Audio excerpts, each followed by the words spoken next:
Hi, I'm Marco Gutierrez, and I'm real excited to bring to you these two clips, which I think are indicative of the way I approach cinematography.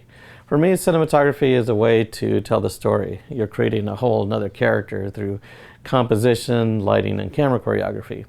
I used the Sony Venice for both of these clips. The first one was the Sony Venice with Sigma Primes, and the second one was the Sony Venice with Leica Type Rs. I used the Leica Type Rs on the second one because I wanted to create a little bit more of a vintage feel. So, anyway, I hope you enjoy.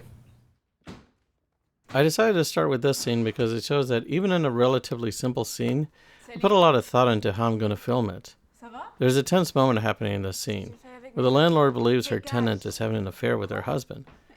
I decided in order to play off this emotion, I would light the room as if it were being completely lit by the windows. I also decided to shoot handheld to put the audience in the moment. I used light mats and an ultra balance and some negative fill to create deeper shadows, thus giving the scene a moodier feel. Finally, I added a subtle, almost subliminal amount of green color cast, while still preserving skin tones to further enhance the uncomfortableness of the scene. Even though I'm shooting with a little bit of shallow depth of field, I like being able to see the background so the characters remain grounded in their environment.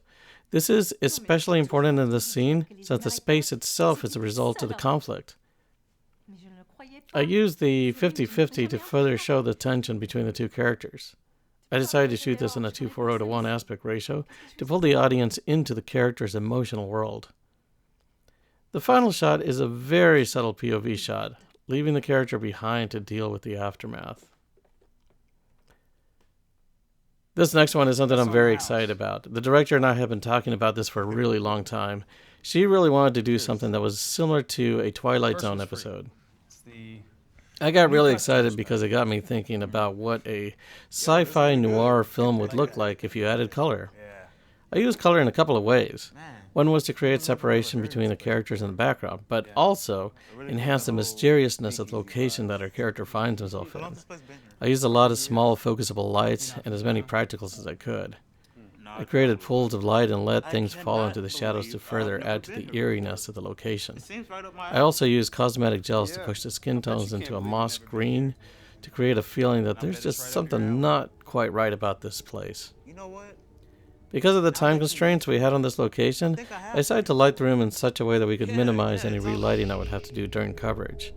This allowed us to move quickly but not sacrifice the look we were going for.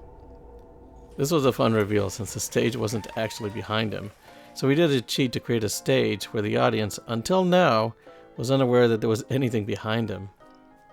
Once again, I lit the room to create pools of light in a way to separate the characters from the background, while keeping them in the shadows to create shadowy figures. We decided to use more traditional camera framing and not to move the camera unless the action called for it. We actually had a camera mounted on a Fisher $10, so we had the ability to do complex moves, but decided to keep things subtle.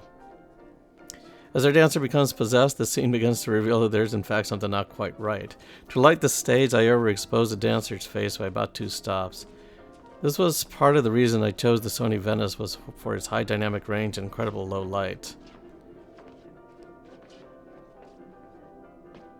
I really enjoy lighting this stage area. And as our dancer succumbs to the possession, our shadowy figures reveal themselves.